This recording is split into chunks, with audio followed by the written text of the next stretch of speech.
না মানে সে কারবার চালাবার এটা শিখতে গিয়েছিল কার কাছে? গুরুদ্রোণাচার্যের কাছে।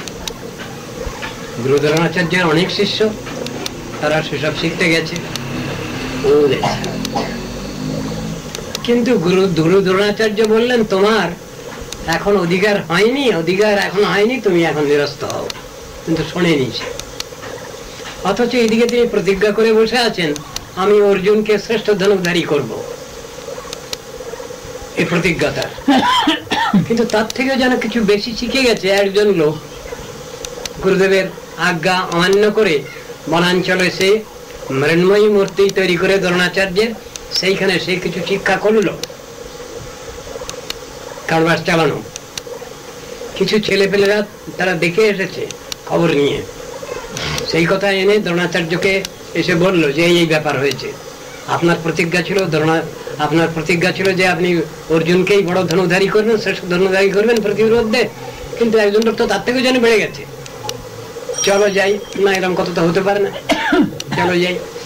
তা গিয়ে দেখলেন তখনও সে অভ্যাস করছে। গিয়ে বললেন, কে তুমি? আমি একলব্য। একলব্য, তুমি কার শিষ্য? না, আমি আপনার শিষ্য। আমার শিষ্য? না, শিষ্য যদি তার শাসন স্বীকার করে গুরুর, আমি যা বলেছি তুমি তো তা মানোনি, তুমি তো নিতে পারোনি। আর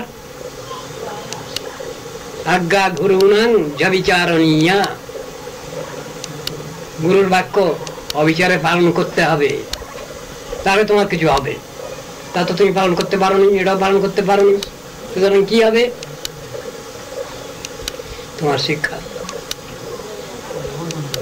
অসম্পূর্ণ। তুমি বলছো তুমি আমার শিষ্য? বলে হ্যাঁ বলছি, আমি আপনার শিষ্য। ঠিক আছে, তোমার শিক্ষা সমাপ্ত হয়েছে? হ্যাঁ হয়েছে। শিক্ষা শেষ হলে গুরুদেবকে কিছু দক্ষিণা দিতে হয়, জানো? হ্যাঁ শুনেছি, জানি। তাহলে দক্ষিণা দাও। কি দক্ষিণা দিচ্ছ? না, আপনি বলুন, আপনি যা চাইবেন তাই আমি দিতে স্বীকৃত। আমি তোমার ডান হাতের বুড়ো আঙুলটা চাই। ডান হাতের বুড়ো আঙুলটা চাইলেন গুরুদেব কি কেমন স্নেহ মমতা বলুন তো? সত্যনিষ্ঠ শিষ্যের প্রতি কেমন স্নেহ, দয়ালু ভাব। বলে তোমার ডান হাতের বুড়ো আঙুলটা কেটে দাও। মানে কি? দক্ষিণা নাকি? দক্ষিণা নেওয়া নয়, শাসন করা। সে যে বেয়াদবি করেছে, তার যে ইনসোলেন্স, তাকে অবদমিত করবার জন্য গুরুদেব বলেন ডান হাতে বুড়ো আঙুল কেটে দাও। মানে আমি তোমাকে চিরতরে কারবার চালানো বন্ধ করব। তোমার মতো এইরকম ধরনের যদি বেয়াদব শিষ্য যদি থাকে জগতে, দু চারটে, জগৎ শেষ হয়ে যাবে, সংসার সমাজ নষ্ট হয়ে যাবে। এই হলো শিক্ষা। তা আমরা আগে মনে করতাম যে একলব্যের সত্যিই গুরু ভক্তি, কিন্তু ওই প্রসঙ্গ যখন মহাভারতে পড়লাম, আর শুধু প্রসঙ্গ পড়া নয়, তার সঙ্গে আবার টিকা, নীলকণ্ঠের টিকাও পড়লাম, তার ভিতরে দেখলাম না না, এটা গুরু ভক্তি না, এটা গুরু ভক্তির ছলনা, সকল গুরু ভক্তি, তথাকথিত গুরু ভক্তি। কিন্তু একথা অনস্বীকার্য, সে তো কিছু ক্ষমতা পেয়েছিল, এটা তো অস্বীকার করা যাবে না। কিছু ক্ষমতা পেয়েছে। কি ক্ষমতা পেয়েছে? কারবার চালাতে শিখেছে। মৃন্ময় মূর্তি, মাটির মূর্তি করে দ্রোণাচার্য শিখেছে সে কিছু।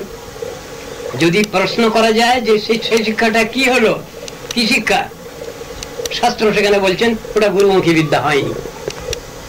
বলে তাহলে ওটা গুরুর বিরুদ্ধাচরণই হয়েছে, সেই শিক্ষাই হয়েছে।